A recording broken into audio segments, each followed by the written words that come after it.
Yo guys, what is going on? Welcome back to another preview. Derby County versus the Boro tomorrow, Pride Park. What's going to happen?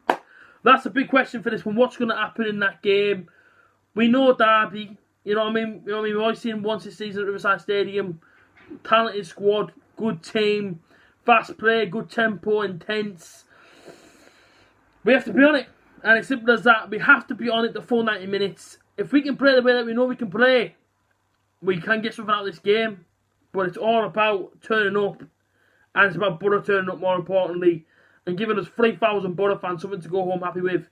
A point for me, I would take, based on the way that Derby play. Do you know what I mean? They had a brilliant football inside this season. And although they're 6th, don't let that fool you. They will be up there come the end of the season, no doubt. Frank Lampard got in place some excellent football, some excellent youngsters in that team as well. Tom Lawrence, Wilson, Mason Mount, etc. So we have to be on it, as simple as that. But let's get straight into it. Let's have a little chat about Derby and their season so far. So manager Frank Lampard, Stadium Pride Park, last 5 games, lost 1 Sheffield United away, 3-1. Beat Wigan away, 1-0. Beat Norwich, obviously their previous result, 4-3 away. The only draws came to Nottingham Forest in that derby at home, 0-0, and Bristol City at home, 1-1. In terms of the league table, they are behind us, but we are level on points. 42 points is what both sides are on. And so far, their form this season, 12 wins, 6 draws, and 7 losses. As for the Boro, 11 wins, 9 draws, and 5 losses. Same level of points. And at some point, Boro and Derby have kind of had like the same sort of running so far this season. And that's why we're level on points. And yeah, that's whereabouts we sit. In terms of their top goal scorers, they've got a lot of goals in this team. And as I've already said, there's a lot of youngsters and a lot of talent. Jack Marriott is the first one, 9 goals, 2 assists. Harry Wilson, who I have to point this out, is a free kick specialist. So Boro, do not go giving any sort of free kicks on the edge of the box tomorrow at any point.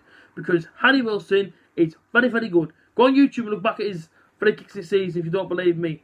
He is a brilliant free kick taker. He's on 9 goals and 2 assists. And of course, Mason Mount, who is on everyone's radar, I think, in terms of this guy is dangerous. Everyone talks about Mason Mount. He's on 6 goals and 3 assists. And after the Boro, this is in all competitions, by the way. This is actually off BBC Sport, all these top goal scorers. Son Bolonga's on 6 goals. Jordan Ugill, 5 goals and 1 assist, and Marcus Tavernier, who's the 3rd highest goal scorer for the Boro in all competitions, is on 4 goals and 2 assists. That guy there, to Derby fans that don't really know him, is being watched by Manchester United scouts, and he's a very, very, very good player. He's an excellent player to watch, and like I say, whenever a player from the Championship's getting watched by Manchester United scouts or anyone out of the top 6 inside the Premier League, yeah, they must be half decent. Last time I met him was obviously in October the 27th, and that was a 1-1 draw at the Riverside Stadium. The first half, well, should I say throughout the whole game, Darryl Randolph, who for me is very much underrated in this league, he kept it in this game. Many Boro fans would agree. But like I say, just the way Derby play, you know what I mean, the way they move the ball around, they are a team to be watched, you know what I mean, they are very, very dangerous, and going to Norwich like they did and coming from behind to win the game shows you the fight they've got in their team, determination. You know what I mean? Never say a die attitude. And Boro tomorrow, if you know, if Boro can turn tomorrow and play the way that we did, maybe inside that month of August, where we went away to teams and at home to teams, and we really gave them a game, Boro could get something tomorrow. And away from home, you would say we are a lot better than what we are at home, which I don't get at all, but it is what it is. We could get something tomorrow. You know what I mean? We really could, but it's about being on it. If we're not on it tomorrow, we can get humiliated. Do you know what I mean? We can get shown up. Because this Derby side, they aren't easy to mess about with. Do you know what I mean? They're a team that get the ball down, they play the football well, and at home, they can't hurt you. But Boro, if we're on it tomorrow, we can get something out of this game, 100%. My starting 11 is a lot different to the one that's going to play tomorrow. This is personally one that I would love to see tomorrow, and if not tomorrow, at some point this season. And it goes like this. Dan Randolph goes in goal. The back four, Dale Fry, Danny Batt, Aidan Flynn, George Friend. The 4 across the midfield, Tavernier's on one side, Lewis Wing's on the other side, and in the middle, Johnny Howson, George Saville, and up top is Steve Walker alongside Jordan Ugill.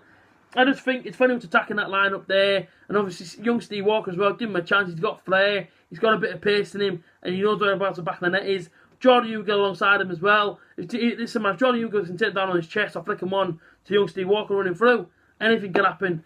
Tomorrow's going to be tough. My prediction for this one, I'm going to go for a 1-1. I'd personally take a point now. I don't think it'd be a bad result away at Derby to get a point. A defeat, it depends how we take the defeat. If Boro give everything they've got, and I mean 100% and they actually play for the badge, and we came away with nothing, then I'd say, fair enough, Boro gave it all. If we come away from there and we haven't given 100%, I will be so disappointed in the team. But listen, let's try and think positive. If Boro get a win, fantastic. If Boro get a point, I'll take it. A defeat, no thank you. As a, you know what I mean? Who wants to go away and say defeat? 3,000 Boro fans in Pride Park tomorrow. Let's make an absolutely amazing atmosphere, just like we did last season. Boro fans, safe journey down there, and let's see what happens. 1-1 from me. Check out all my social medias in the link in the description. Let me know your team lineup. Let me know your score prediction in the comment section. Come on, Boro. Let's do it. Come on, Boro.